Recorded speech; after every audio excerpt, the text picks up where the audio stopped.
What's up, baby? It's Bretsky, and I'm here to tell you that SpinQuest.com is giving out free sweeps coins. All you gotta do is purchase a $10 coin pack, and guess what? They're gonna give you the coins from a $30 coin pack. That lets you play all your favorite games like Blackjack, Wanted, Dead or Wild, and we're talking real cash prizes, baby. SpinQuest.com. SpinQuest is a free-to-play social casino. Void where prohibited. Visit SpinQuest.com for more details. When you own your own business, you own every decision. Catch the red eye or take the 6 a.m. Make a new hire or promote internally. Celebrate a win with the toast at the gate or unwind at the lounge. Big props to this team. Some decisions are a win-win, like earning 8 times points on Chase Travel. Chase Sapphire Reserve for Business, the business card that gives back all you put in. Visit chase.com/reserve business to learn more. Cards issued by JPMorgan Chase Bank, N.A. member FDIC, subject to credit approval. Terms apply.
Welcome again to the Explaining History podcast, and I'm very honoured today to be joined by Tony Fox, organiser of the Northeast Volunteers for Liberty, the International Brigades memorial organisation for the Northeast of England. And if you're not familiar with that part of the world, you might be listening from anywhere in the world, really. The Northeast of England during the 1930s is one of the kind of the industrial heartlands of Great Britain that was hit terribly by the Great Depression.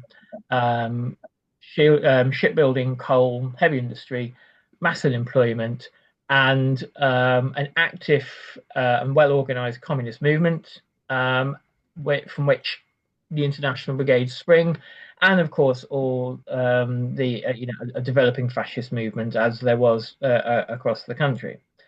Firstly, Tony, welcome. It's a pleasure to meet you today and to have you on the show. There's a book that's just been published, Letters from Spain to Britain, called Remember Me to My Comrades. So firstly, Tony, welcome. Welcome. Well, no, sorry, not that. Welcome. Thank you for this. I appreciate this. Okay, no worries. So let's start off firstly by talking a bit about the book. There's quite a voluminous literature written about the International Brigades, many books written about it. But your book is it sounds more as if there's an element of oral history there from letters from the front. Perhaps you can tell us a bit about it. Yeah, I mean, Michael and I worked on the idea. The initial idea came from Mike Wilde, whose father was Sam Wilde, the last commander and the finest commander of the International Brigades. And he was talking about the fact that there wasn't actually a biography of his father, Sam. Everyone had mentioned him in other accounts, but he wasn't one to him. And he led me towards a book by Antonio Diaz, who was a Spanish gentleman who was working in the Manchester People's Museum, and he published a book of the letters by a handful of Manchester volunteers. Well, unfortunately, it was in Spanish. It hadn't been translated, so we worked on trying to get it into Spanish, into English, translated into English. And then we realized that there was a diary by a guy called Ralph Kantrovich, or Ralph Cantor, that was in the library, and it had never been published before. It had not been worked on. And this was a guy who was hoping to be a poet. He wrote poetry. He went to Spain. I think, to be disingenuous to him, to be honest, I think he was there to use it to actually get some material and make his name, type of thing. And that sounds a little bit harsh on him. It wasn't the only reason he went there.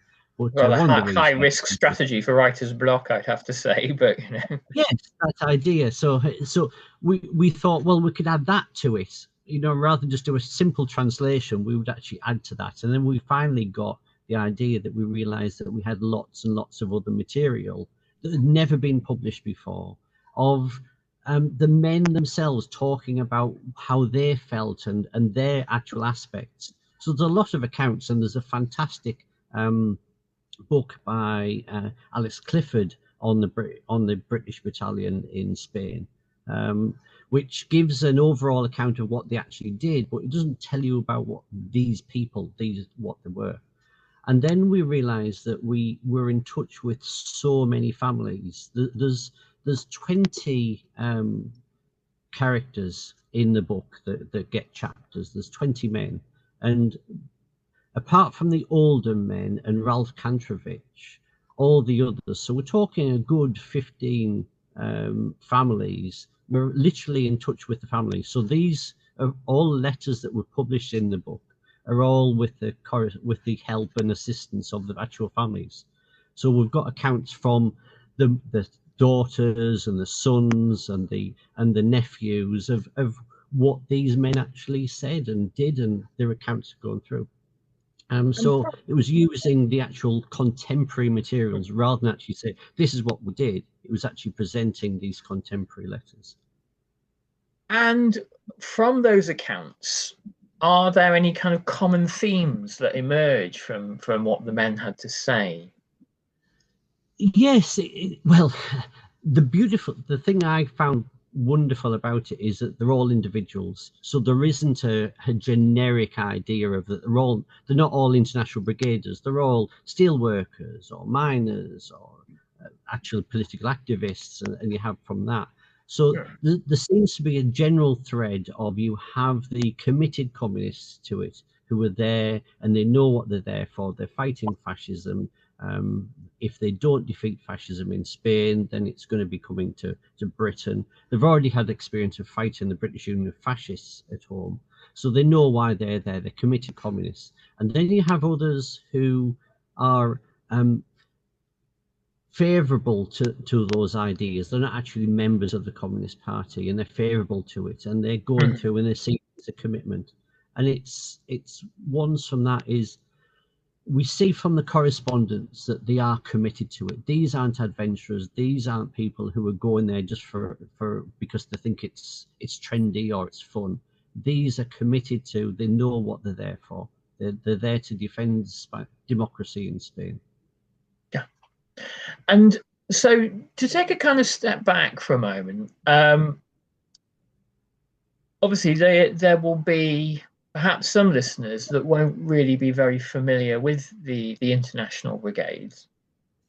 Perhaps we can just talk a bit about what the brigade was and its origins and its purpose. Yeah, it comes from the non-intervention treaty that was signed almost immediately. So you've got the 17th of July is the outbreak of the coup. And then within days, you've got the British government putting pressure on the French not to get involved. They don't want the Spanish conflict to actually spread into Europe and create a Second World War. So they create this non-intervention committee, which is the idea that basically everyone will sign up and we're not going to get involved. We'll let the Spaniards fight it out and we're not going to get involved, and therefore you won't go through from it. But the problem is that Nazi Germany and Fascist Italy signed up to the non-intervention treaty, but then supplied 100,000 troops to Franco and weapons, and they just ignored it. Stalin in the Soviet Union was trying to keep France and Britain on side, because obviously his main enemy was Nazi Germany. This is before the Second World War, so he's trying to keep them on side. So he doesn't want to circumvent the non-intervention treaty. So what he organizes is the Communist International, the Comintern. He gets them to speak to the Spanish government, and they agree to supply volunteers, which is, they then ask the communist parties of each nation, and we're talking about 50 countries, will organize their own volunteers who will be sent to Spain. So what they mean is, this is ordinary people. These aren't people that have got military experience. They're not in army. Yes, you've got in most of continental Europe, they've got conscription, and they do that. But in Britain, the only people who do have military experience beyond those who fought in the First World War are the ones who've gone to public school, and they've got the officer training schools that work in that. So there's not a great deal of that. Although there are a handful of those who are communists, and they do actually volunteer. There's one I've got, Robert Trial, who was from Whitley Bay in there, and he was actually in Moscow when the Spanish Civil War broke out. But he'd been into Arundel School, and he'd done the officer training school. His family was immensely rich. They were shipbuilders, and his father and 6 of his brothers were international polo players. So we're not talking about, we're talking extremely rich people. He'd gone communist. He was in Moscow, and so when he was sent to Spain, he actually became a lieutenant, an officer commanding men. But because he had military experience from the OTS. But the vast majority of the British volunteers didn't have military experience unless they fought in the First World War. Well, what that meant is that these men were in their 30s and 40s that had fought in the First World War. So these are not really the fighting men that you want in the front ranks. So the volunteers that were sent, so you have in Britain, for example, you have 2,500 volunteers. They're organised by the Communist Party because the Labour Party, supported the non-intervention policy. So they made it illegal that you could not obviously be a mercenary in another people's war. So it was all organised by the Communist Party. And we've got a handful of these people that believed that to get to Spain, you had to join the Communist Party, which probably inflates the number of communists actually in there. But we're still talking about 3/4 of the volunteers were members of the British Communist Party, the Communist Party of Great Britain. So individual regions. So you have the Communist Party would split up the country into regions. So you had a northeast regional officer, organiser. You had one in the northwest. You had one in London. You had one in South Wales. There was a Midlands one as well. But basically, the key areas were Scotland, Wales, northeast, northwest, and London were the 5 main areas. Those organisers would then vet the people who would volunteer, because you literally had hundreds of them, or not hundreds, because the party was only around about 6,000 members. So you've got men who would volunteer to go to Spain. They would be then vetted. Initially, there would only be men over 21 who were single. Obviously, they knew that they couldn't pay them pensions or anything if they lost their lives, so there was no way of looking after their dependents afterwards. So they were sent initially down to London. Again, they were vetted by a guy called Robson, who I'm actually in touch with the family. I'm really proud of this. I'm in touch with the family. He was a national organiser for the Communist Party, and he was actually from Middlesbrough. He was actually from Teesside, my area. He would then vet them again, make sure that they didn't have any adventurers. They were sent to France, who the French Communist Party organised them. They would then be responsible for them to get them into Spain, and then from Spain they would join the International Brigades, which was these volunteers who initially weren't part of the Spanish Republican Army. They were set up by the Comintern. It was a Comintern Yeah. army. There was 5 international brigades: 11th, 12th, 13th, 14th, and 15th, depending on the language. So you've got the Germans, which is the 12th, is mainly Germanic. The English speaking was the last one to be formed, which is the 15th International Brigade, and it had 4 battalions, and the British battalion was the very first to be formed. What you've got is, so you've got these men that are coming in. Some of them got military experience, and they become officers, but they tend to be putting the officers in who were members of the Communist Party as well. Mm. So you had, which I believe is disastrous, is that McCartney, who was the very first commander of it, had to come back to Britain because he had some bail conditions they had to go through from it. And he was taken over by a guy called Tom Wintringham, who was a journalist. And he felt he had lots of military experience, but he wasn't. He was in command for about 4 days. And of course, he wouldn't take any advice from anybody else. And what you had is a disastrous one, is that he just didn't know how to command these men. He didn't know what to do. So you've got the international brigade, these volunteers that are coming and they're setting up. There's also another aspect which tends to get a little bit of a bad name, is that they have commissars, which is taken from the Soviet side, and they see it as a political one aspect of it, and telling the officers what to do. Basically, in Spain, there were more welfare officers, right, working on that particular line. But also, they felt that the morale, and especially, I mean, I was talking to somebody earlier saying about the British battalion, is basically it goes into battle, it's virtually wiped out. It gets more men in, it's wiped out again. So the morale is affected quite heavily, and it's the commissars who raise the morale basically by explaining to the men why they're fighting in Spain. There's a fantastic aspect that we've got in the book from the British commissar called Bob Cooney, and he actually arranges a essay writing competition. Right. In July 1938. So this is the height of the battle. They're not in battle, but they're preparing for battle, and they actually have an essay competition on the 13 points. And the 13 points is the Spanish government's thesis or proposals on what they're aiming to do with the democratic spirit. So it's just so bizarre that you have these soldiers who are fighting that are actually competing in this essay writing competition in the middle of battle about political theory of what we need to be doing. It's really a unique aspect. The International Brigades is totally unique to anything else that has been seen before. They are political in the respect that they know what they're fighting for. But they're not imposing that view on other people, if you know what I mean. It's not that idea, is that it's used to keep the morale of the men fighting. Yeah. I mean, that kind of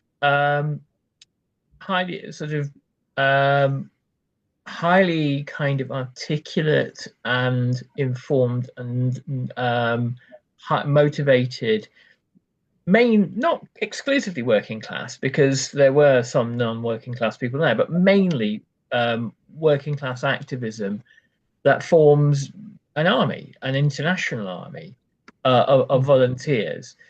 The efficacy of the army, you know, how successful it was is a bit of a kind of a moot point, but the fact that it emerges at all is quite an extraordinary thing, and tells you something about you know, again, working class organization and solidarity.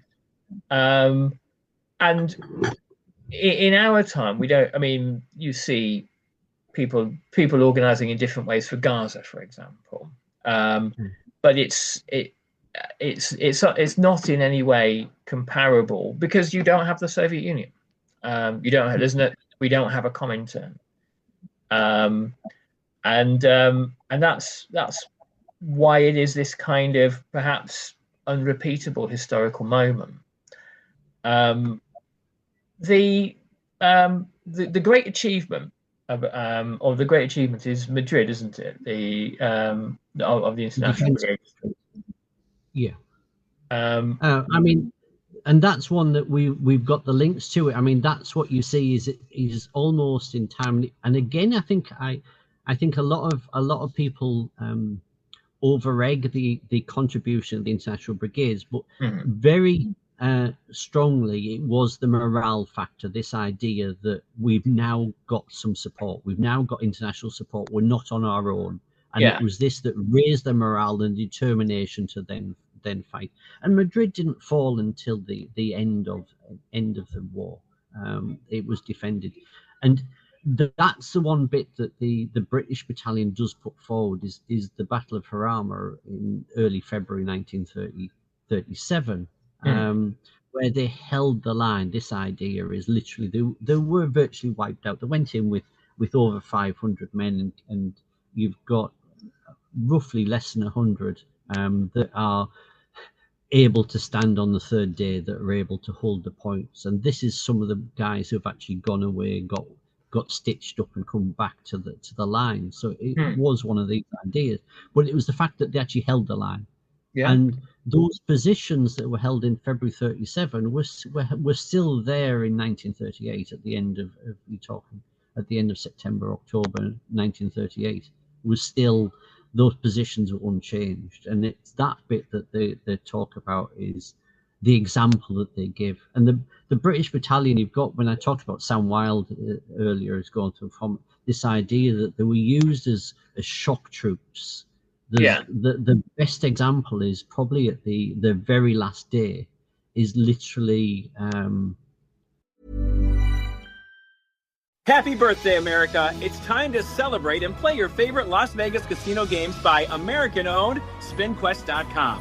What's better than fireworks and American pie? Hitting a blackjack in the palm of your hand, and you won't lose your fingers. Over 1,000 games, including slots and live dealers. And $30 point packs are on sale for $10. SpinQuest.com. By American players, for American players.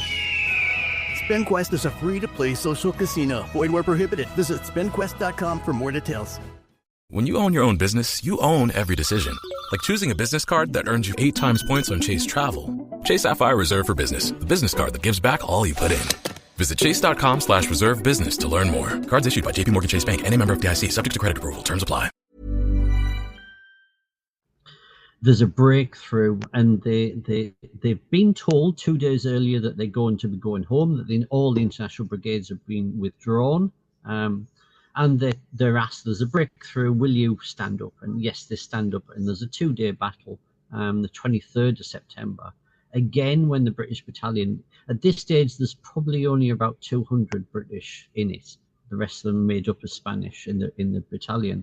But again, they lose at least 120 of these men are killed.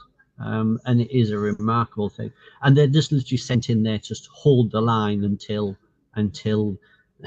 well, hoping that they can get reinforcements up, but the reinforcements aren't there. They do exactly the same during the Aragon retreats. You've got the Battle of Teruel, which is captured and then recaptured, and then Franco starts a massive onslaught. This is in the spring of 1938. And the Spanish Republican Army is overwhelmed, but the last troops, the ones that are the rear guard, and literally the rear guard is the British battalion led by Sam Wilde. And time again, he's holding a point. They're surrounded, they need to withdraw. They'll withdraw to a point where they think that they've got support. And they turn up there and they find that sometimes there's one where the Italians have already captured the town that they're actually retreating into, and they've got to bypass and go through from it. And time again, the British are literally retreating to these points. And when they get to it, they're still going to this point, and they're literally the last troops of the Republican Army during the retreats. And it's only when they get across the Ebro that the river actually slows down Franco's assault, and then they can substantiate and go through from it. So these men are used as shock troops and used on that. And there is some disingenuous bits where they actually say, well, yeah, the Spanish did that because they're not Spanish soldiers that are dying. But I don't think that's quite fair. No, no. There is a really good account of popular attitudes in Spain towards the brigades in Giles Tremlett's book on the International Brigades, and he says that you did get some Spaniards who said, for Christ's sake, go home. You are these were people on Franco's side, or people more sympathetic to Franco, saying, you're dragging this out. If the sooner the Republic falls, the sooner the fighting ends, and you're, a bloody nuisance, to paraphrase. And do you think that was a kind of a widespread sentiment, or is that very kind of narrow?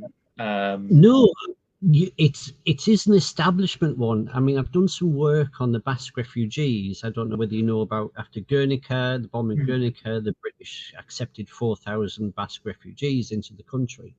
And you've got the ideas of it's when Bilbao falls, they say, well, it's safe for them to go back because now Franco's in charge. It's that idea.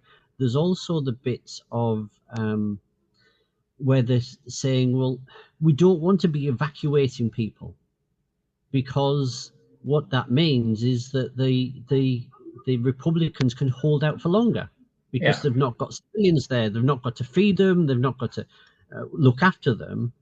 And you evacuating these people, this is the British establishment, the government actually saying this, by getting them out, you're actually prolonging the war, because it means that the Republicans actually hold up. And it's this bizarre when you look back of going through you can see them actually saying, well, yeah, we want Franco to win, or why are you fighting for this particular idea? There's no concept of what the Spanish government had done in the early 30s to try and change Spanish society from a religious feudal society into a much more modern one. I mean, introduced education. You've got the horrific ones of there's one that always gets me, is there's the Catalonian government are opening the mass graves at the moment, and they found one with there was a boy who was roughly around about 8 years old, I reckon, who was found with who'd been shot, and he was found with a pencil and a little notebook. And it was that the nationalists were going in and they were shooting people who were trying to teach the peasants how to read and write. And it's this idea that they're trying to, and this tells you what they were fighting against, and this idea of it. Yeah. Well, when you look at the idea of class struggle, and I think there was this very kind of eloquent play. I think it was Chomsky years ago said that the most ardent class warriors are always the ruling classes. They are and in Paul Preston's book, the Spanish Holocaust, the first. Oh, I have had no luck lately. Wait, lady luck? Britsky, I got you. I've had so much luck on SpinQuest.com. They have all of my favorite games, slot games, live blackjack, craps, and bubble craps. You can even get a $30 coin pack for just $10. $10 for 30? I'm headed over to SpinQuest.com right now. SpinQuest is a free-to-play social casino. Void where prohibited. Visit SpinQuest.com for more details. Instagram teen accounts default teens into automatic protections for who can contact them and the content they can see. Explore teen accounts and all of our ongoing work to protect teens online at Instagram.com/teen accounts. Sort of, perhaps the first kind of fifth of the book just talks about everything that happened before the Spanish Republic and the kind of sociopathic nature of the Spanish landlord class and the arbitrary violence towards landless peasants, and the ones that answer back, just take them out and shoot them. That kind of sort of rural violence that you would see in sort of 19th century Sicily almost. The peasants are the scum of the earth. You keep them in line through violence. You don't let them organize. You keep them illiterate. You keep them hungry, and you keep them desperate. And the whole point of the overthrow of the Spanish Republic is really to turn history's clock backwards, and to put this kind of awful reactionary landowning and religious clique in charge. And I suppose, I mean, you know, again, when you look at the kind of the purposes of fascism, that's basically always what it is. You know, it is the kind of the ruling class's handy attack dog.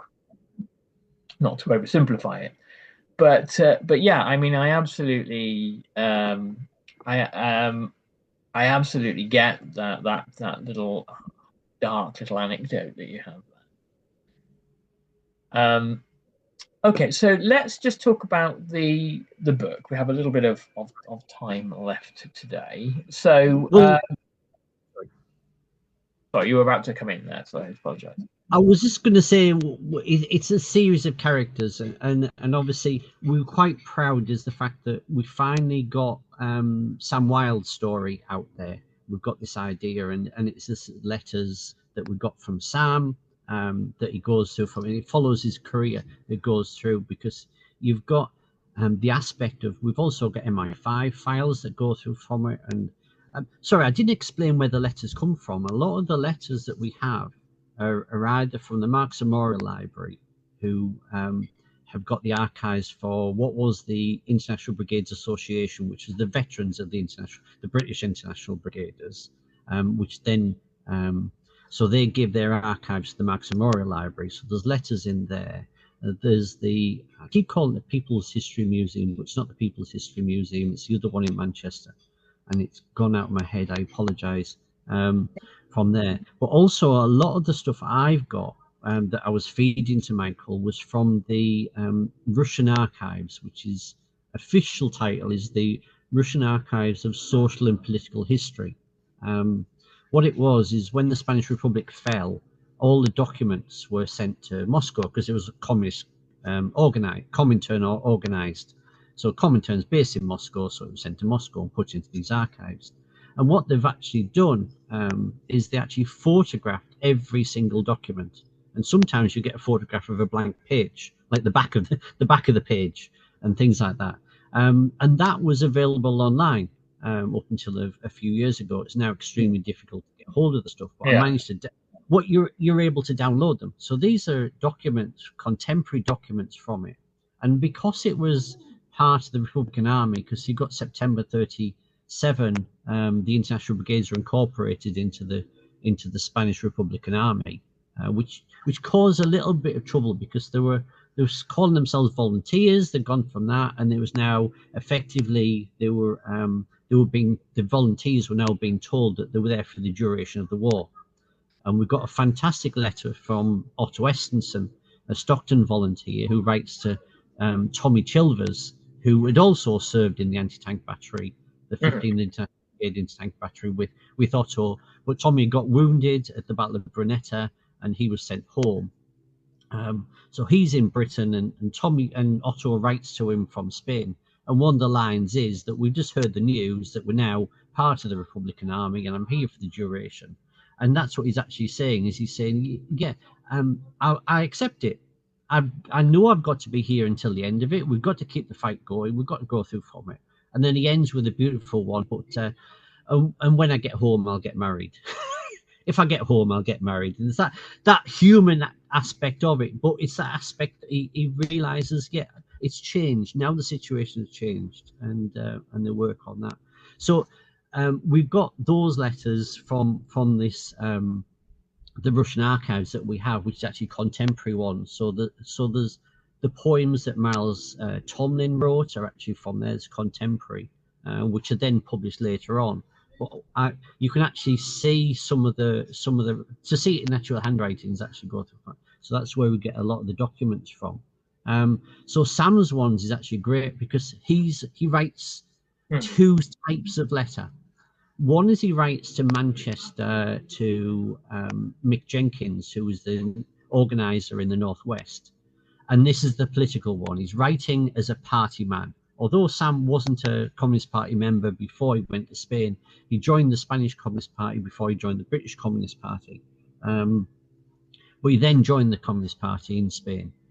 So he writes to the Mick Jenkins, and it's all the Manchester lads are doing this, and we're doing this, and send our regards. But there's also aspects of, I'll see that you had a meeting on this particular date, and well done for this, or this is fantastic. There's a good report in the worker that we have on it, and we're getting the news, and it's all the political ideas that are working through from it. And then there's other letters where he writes to his father. And then this is much more of a chatty and a going through from it. There's a one where at the end where he's at Ripoll. Once the International Brigades have been withdrawn, they're at a camp at Ripoll and they're waiting to be repatriated. And he lets his dad know that he's okay and everything's fine. And then there's another announcement is that I've now been put in charge of all the English-speaking volunteers. So this includes the Canadians and the Americans. Yeah. And there's a wonderful line where he says the Americans are certainly not happy about this, because the Americans had really from round about spring 1937 had tried to monopolize it. They'd got more volunteers than anybody else in the American, and they tended to put their own men into the command and try to ignore the others. So this was Sam's getting his own back on these, because he'd had a run-in with them during the Aragon retreats when they were giving him orders and he was literally fighting for his life. And they were saying, oh, well, you need to be doing this. And he was getting no support from them. So he had a little bit of a barney with them. And this is in the correspondence that we've got in the Moscow archives, is the letters going back and forth between them and reports. So you can read the glee in his voice of saying, now I'm telling the Americans what to do. It sounds like it's a really important book, a really important addition to the scholarship, and it sounds like you've done some incredible scholarship there. But we must leave things there now. But the book is currently available in all good bookshops. Yeah, well, directly from the publisher Barnfather. There's a lot of independent bookshops that have it, that will go through. So there's in Stockton, there's Drake the Bookshop, there's the People's Bookshop in Durham, there's Reva Reads in Carlisle. So it's independent bookshops that tend to have this, who are working with Barnthorne. So Barnthorne directly. And this brings me to my perennial point. So at the end of every interview we do, please buy it from an independent retailer. Don't buy it from a big online retailer, of whom we shall not speak, or directly from the publisher, because they're the people, they're part of the ecosystem of publishing that needs your money.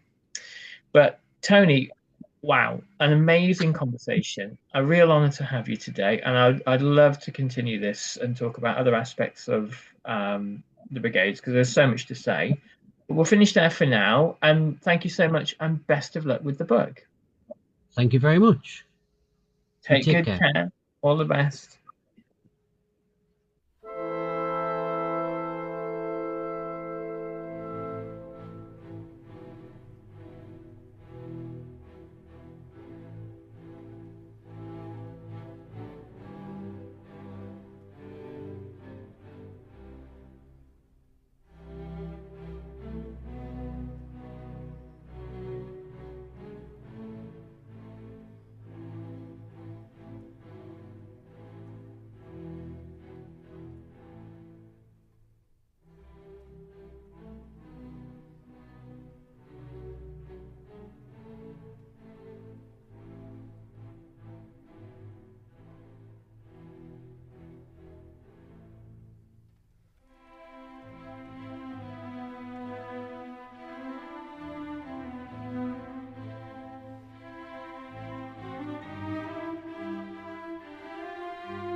Hanging out at the pool is great. Relaxing and playing Vegas-style games on my phone at the same time. Drink in one hand and a blackjack in the other. It's all at SpinQuest. Over 1,000 games, including your favorite slots and table games. Be cool with this summer special. New players get $30 coin packs for 10 at SpinQuest.com. SpinQuest is a free-to-play social casino. Void where prohibited. Visit SpinQuest.com for more details. Ever notice how life's best stories don't happen in your living room? They happen on the open road, out on the water, or parked under the stars. At Progressive, they get that you want to focus on the experience, not worry about the what-ifs. That's why they offer quality insurance designed for your ride, whether that's a boat, RV, or motorcycle. Adventure with confidence. Visit Progressive.com and see how easy it is to protect your favorite way to get away. Progressive Casualty Insurance Company and Affiliates. Not available in D.C. Prices vary based on how you buy. Thank you for listening to this episode of Explaining History. This podcast is an independent production, and it's listener support that keeps these conversations going week after week. If you find value in the show and want to help cover the costs of research and production, please consider making a contribution. You can join our community on Patreon or make a one-off donation. Just follow the links in the show notes for this episode. Every bit of support is truly appreciated.